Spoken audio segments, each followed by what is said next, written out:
do messianismo, a questão de que Cristo seja o Messias, de que Cristo seja Deus. Ele passa a fazer uma leitura simplesmente a partir dos pressupostos do racionalismo, do racionalismo.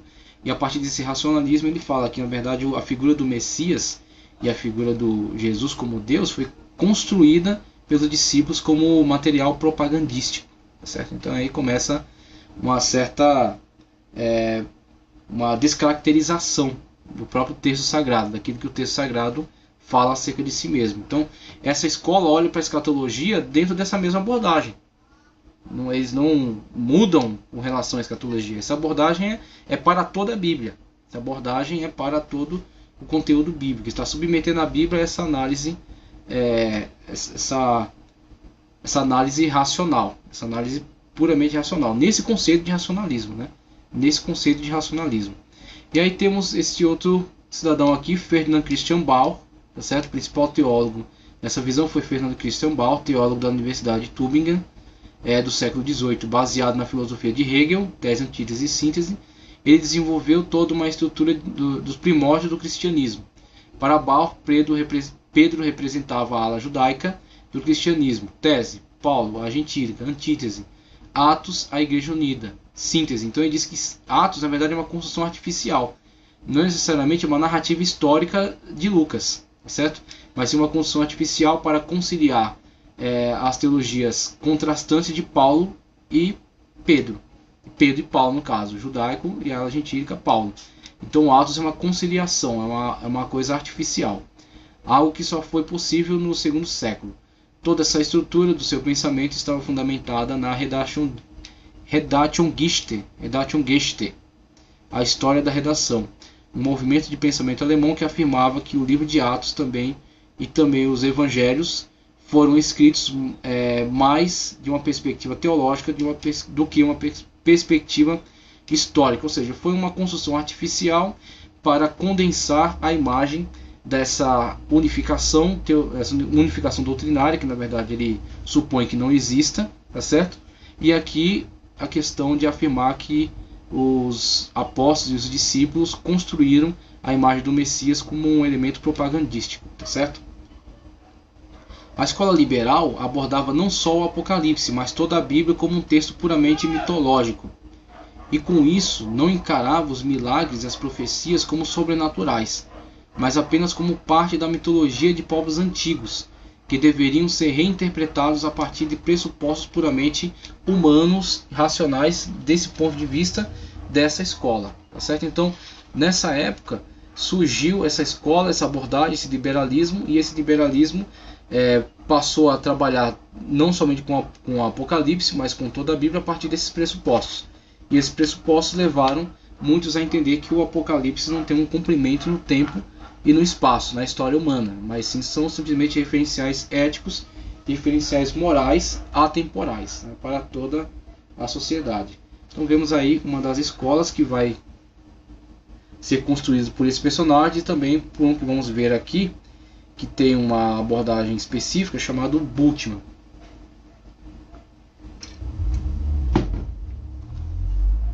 Então essa é a escola do liberalismo. E temos a escatologia consistente também.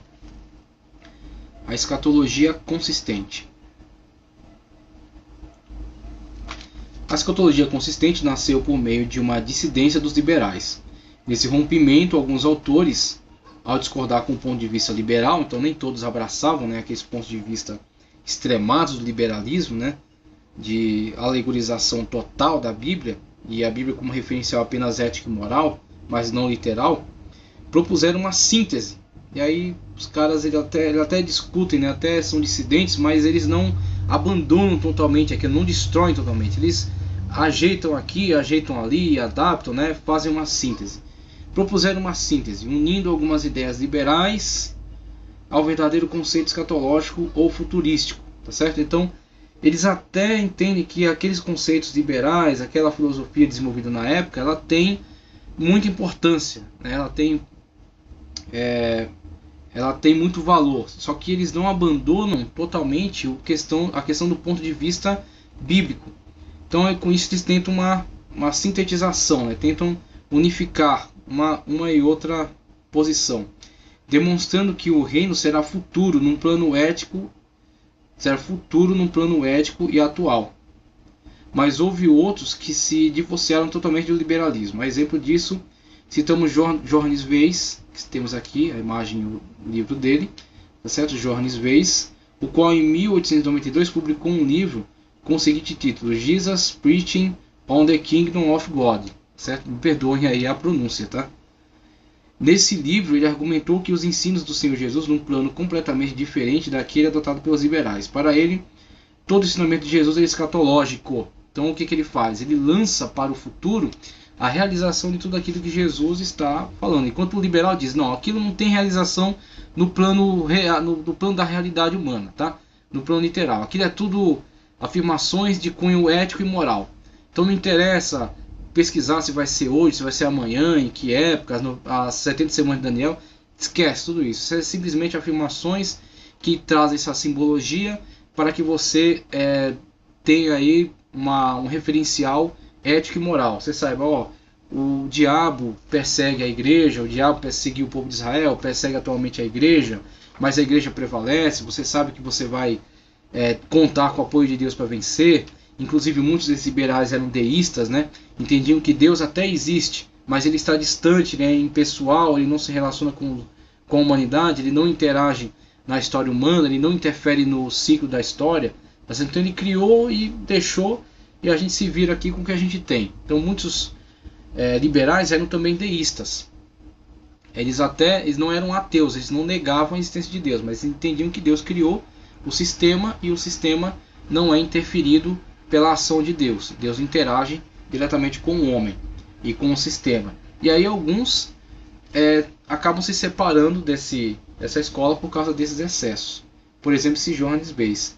Ele argumenta então que aquilo que Jesus falou está no plano escatológico, se cumprirá no futuro. Em algum momento isso virá a acontecer, mesmo que hoje nós não observemos. Mas em algum momento isso poderá vir a acontecer. E quando os liberais ensinavam que o reino de Deus é ético e que se expande gradativamente no decorrer da história da igreja, Weiss entendia que ele virá no futuro, de forma dramática e repentina. É desse ponto de vista de Weiss que surgiu o nome escatologia radical e consistente. Escatologia radical e consistente. Aí temos também Albert Schweitzer.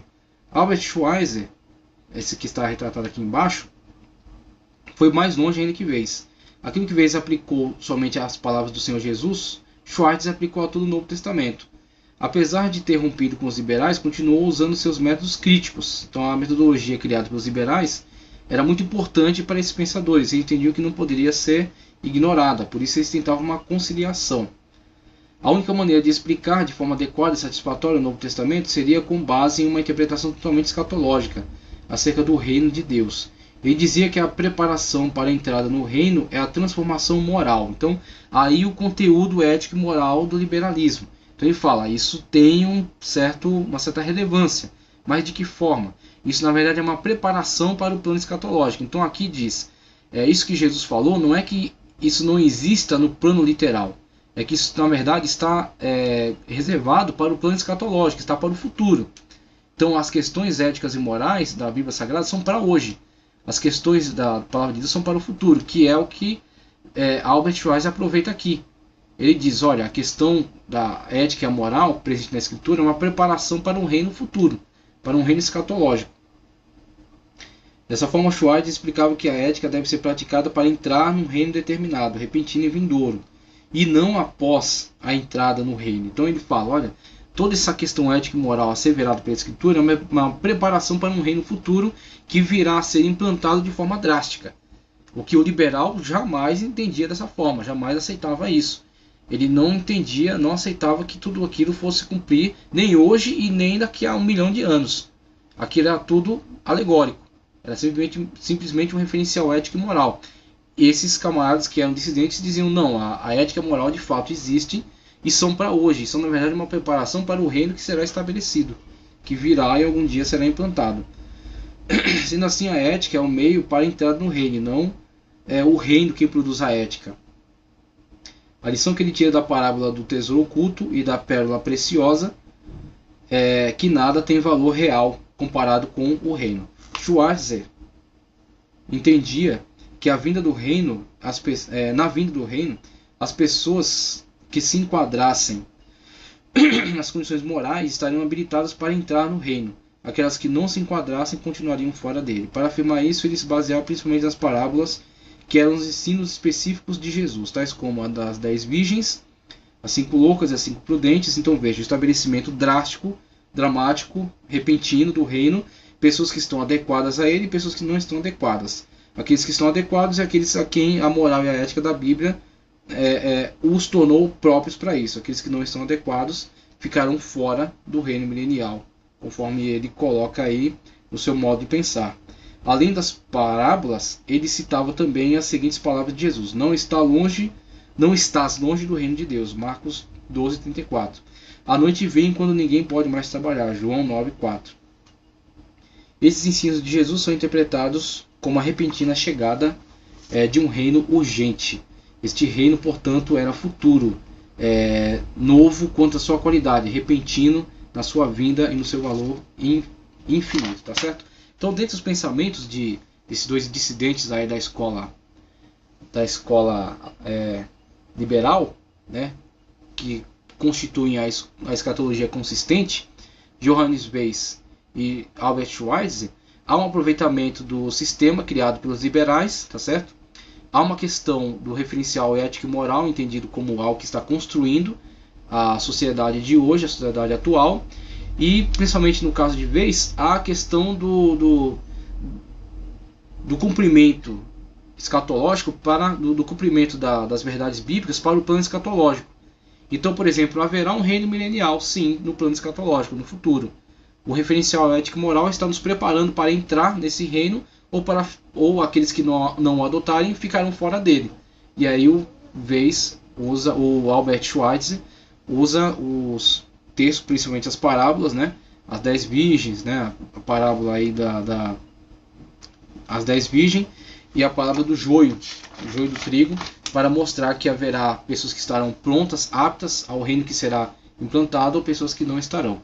Então essa proposta escatológica nasce de uma dissidência dos liberais, distanciando-se dos liberais que encaravam o ensino de Cristo somente a partir de uma abordagem puramente ética. Weiss declara que, na verdade, o ensino de Cristo deve ser entendido como plenamente escatológico, sendo aguardado seu cumprimento para um tempo futuro e de forma drástica, tá certo? Então aí há esse distanciamento desses pensadores aqui da escola liberal, principalmente essa questão do cumprimento drástico daquilo que é escatológico.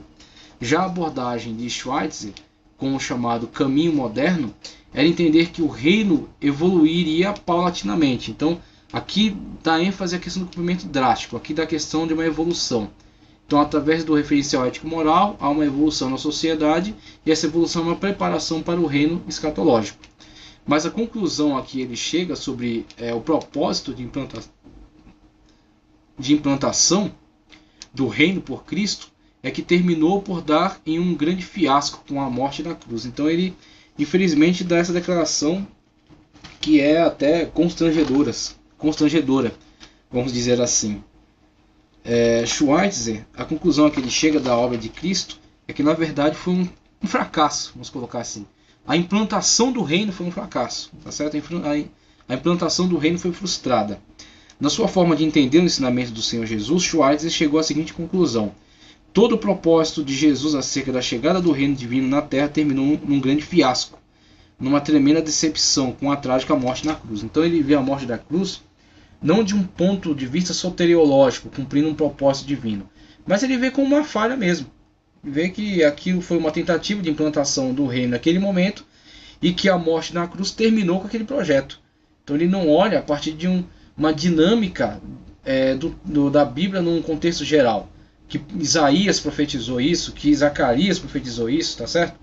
Que estavam já previstos, que Daniel teve visões acerca do filho do homem, né? Teve visões acerca do príncipe que seria tirado, tá certo?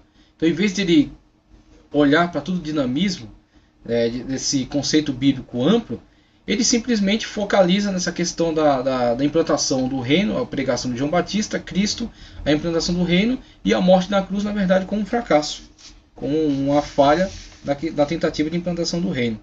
Um dos trechos mais peculiares dos escritos de Schweitzer, que sintetiza o Jesus trágico, é: há silêncio em derredor. Veja só, palavras de Albert Schweitzer, tá? Palavras de Albert Schweitzer, aqui, posta aqui na apostila. Há silêncio em derredor. O Batista aparece e clama: arrependei-vos, porque é próximo o reino dos céus. Logo depois chega Jesus, e sabendo ser ele o filho do homem vindouro, põe a mão, metaforicamente, né, põe a mão na roda do mundo, para colocá-lo em movimento naquela última revolução, que trará ao fim toda a história comum. Recusa-se a girar, e ele se lança sobre ela. Veja, o Jesus de Albert Schweitzer é um Jesus impotente diante da história do mundo. Ele não tem controle sobre a história do mundo, né? Porque a roda do mundo recusa-se a girar, lança-se sobre ela. Veja só, ele se lança sobre ela, então ela gira e o esmaga. Ao invés de trazer as condições escatológicas, ele as destruiu. A roda continua rodando e o corpo esmagado do único homem incomensuravelmente grande, que foi suficientemente forte para pensar em si mesmo como sendo o soberano espiritual da raça humana e para dobrar a história ao seu propósito, ainda está preso a ela. Esta é a última vitória e esse é o seu reino. Então, Albert Schweitzer até em algum momento tentou uma conciliação interessante entre o liberalismo e a escatologia, mas a sua conclusão é bem trágica, né? A sua conclusão é bem trágica e acaba por negar, acaba por se afastar da ortodoxia, né? Acaba por tomando um caminho diverso. A crítica de Schweitzer se põe tanto ao liberalismo ético como à ortodoxia, mas ele foi muito vago em seus aspectos, pois sua reflexão, resumida e excessivamente mística, não ficou muito clara nas suas ideias propostas. Então, temos aí já um movimento que começa um questionamento dos excessos do liberalismo, tenta retornar a uma certa ortodoxia, mas em algum momento acaba também por se perdendo aí num certo misticismo e numa indefinição, né, numa coisa um tanto vaga acerca do entendimento da escatologia. Então, outra escola de escatologia que temos é a realizada ou preterista. Escola realizada ou preterista. O referencial aí temos em Charles H. Dodd, de 1884 a 1973. Pelo que podemos observar, a teologia cristã no transcorrer de sua história adquiriu uma grande variedade de características. Mas vale a pena dizer que todos os novos conceitos teológicos dificilmente rompem totalmente com o seu antigo antecessor imediato. Então existe um certo aproveitamento de alguns conceitos e alguma alteração. Então, em algumas coisas que esse pensador dissidente discorda, ele implementa uma diferenciação na visão, mas na verdade ele carrega consigo alguns conceitos da escola da qual saiu. Assim acontece com a escola realizada ou preterista também. Com isso eu quero dizer que normalmente se incorpora nos novos conceitos elementos do antigo conceito. Sendo assim, não existe nenhuma ideia totalmente nova, seja ela herética ou ortodoxa, certo?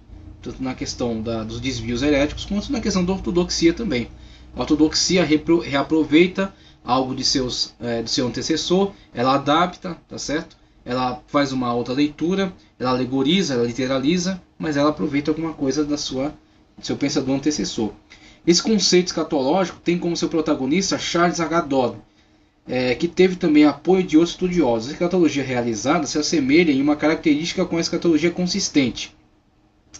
Charles Dodd entendia que o tema escatológico penetrava toda a Escritura, especialmente os ensinos de Jesus.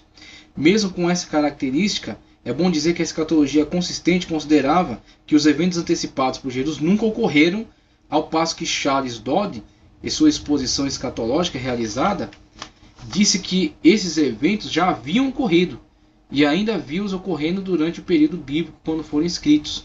Esse conceito às vezes é chamado de preterista. Então veja, na escola anterior, que nós vimos aqui, a escola anterior, a escola de Johannes Weiss e Albert Schweitzer, vemos um referencial ético e moral, conforme já foi asseverado pelos liberalistas, mas vemos a questão das palavras de Cristo sendo pensadas para o tempo futuro. E no caso de Schweitzer, na verdade, um fracasso da obra, da tentativa de implementação do reino milenial de Cristo. Já em Dodd, vemos a questão das palavras de Cristo como realizadas. Então, o que era futuro? O que era futuro é o que estava no Antigo Testamento, aquilo que foi vaticinado em relação ao Novo. Em relação ao Novo, temos o cumprimento daquilo que foi vaticinado. Então, a escola preterista olha para o Apocalipse, para todo o conteúdo bíblico, como algo já realizado, não há nada que se esperar. Então, a escola preterista, como é dito aqui, a escola preterista ou realizada, que tem como representante Charles Harold Dodd, encara a questão escatológica como algo que está total.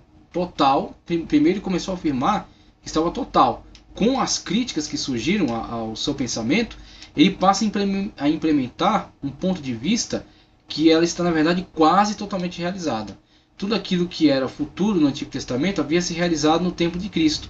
Logo, o reino não é o que virá, e sim o que já está entre nós. Então, ele chega a entender que, na verdade, o milênio é alegórico, né? O milênio é alegórico, o milênio já está acontecendo, ou primeiramente ele diz que o milênio já aconteceu quando a igreja foi estabelecida, aquilo é o milênio, a igreja está implementada, está estabelecida, e conforme as críticas aumentam, ele diz que na verdade há alguns problemas ainda, a humanidade aponta aí alguns problemas sérios, então logo o milênio está sendo implementado.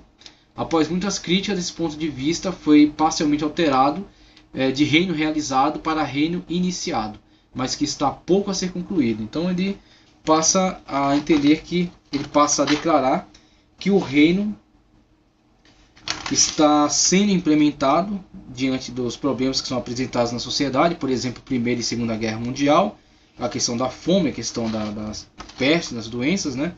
Então, diante dessas tragédias humanas, pergunta-se como isso pode ser o milênio, se o mundo está em caos ainda. E aí é onde surge uma alteração na escola preterista, dizendo que, na verdade, o reino está sendo implementado, mas está quase que concluído.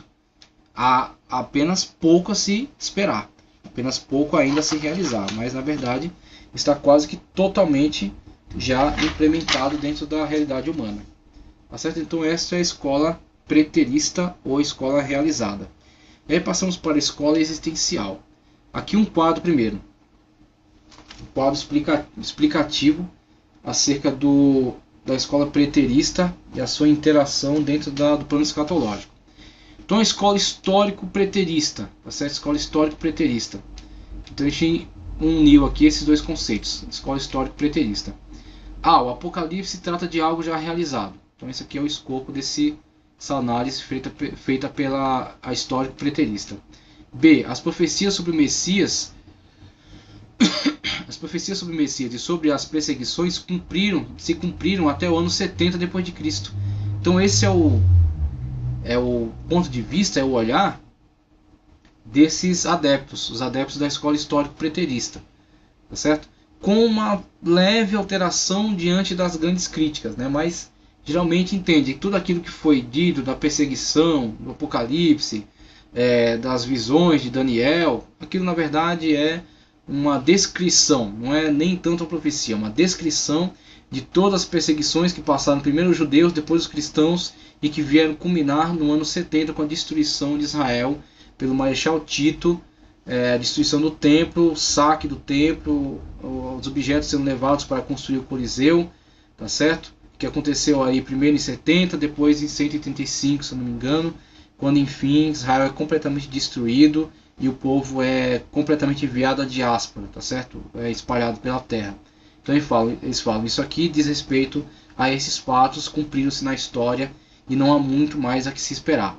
O milênio já foi realizado com o estabelecimento do cristianismo, então eles olham para a questão do milênio não como um tempo escatológico, como por exemplo Weiss e Schweitzer até ponderaram, né?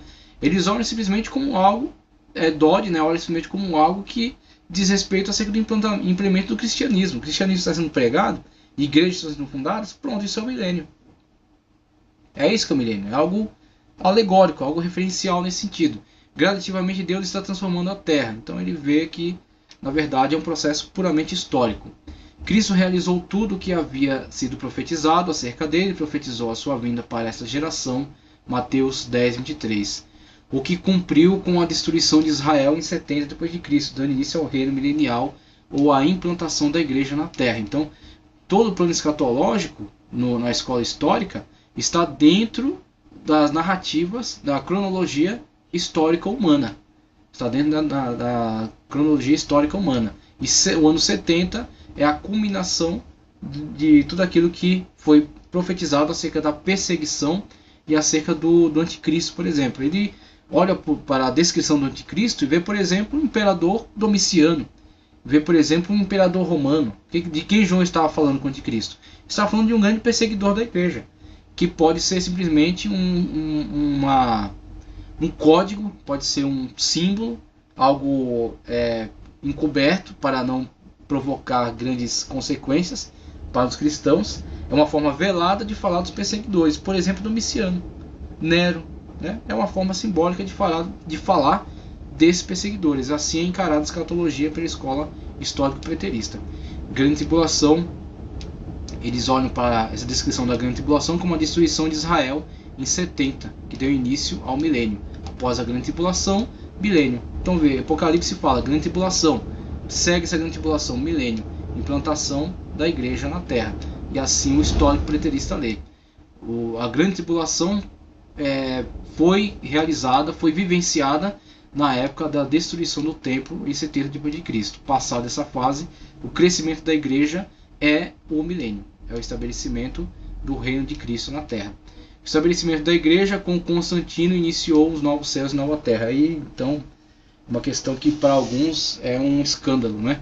Eles entendem que a escola histórico-preterista entende que a implementação, a institucionalização da igreja por Constantino, o édito, né, que proclama que todos a partir de então deverão ser cristãos, pode ser lido como, na verdade, a implementação do reino milenial, na verdade, uma comparação com aquilo que a Bíblia fala acerca de novos céus e nova terra.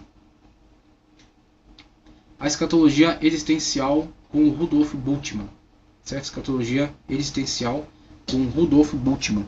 Aí vamos dar continuidade logo mais. Então, já estamos encerrando essa parte. Logo mais nós damos continuidade com a escatologia existencial defendida aí por esse grande pensador chamado Rudolf Bultmann.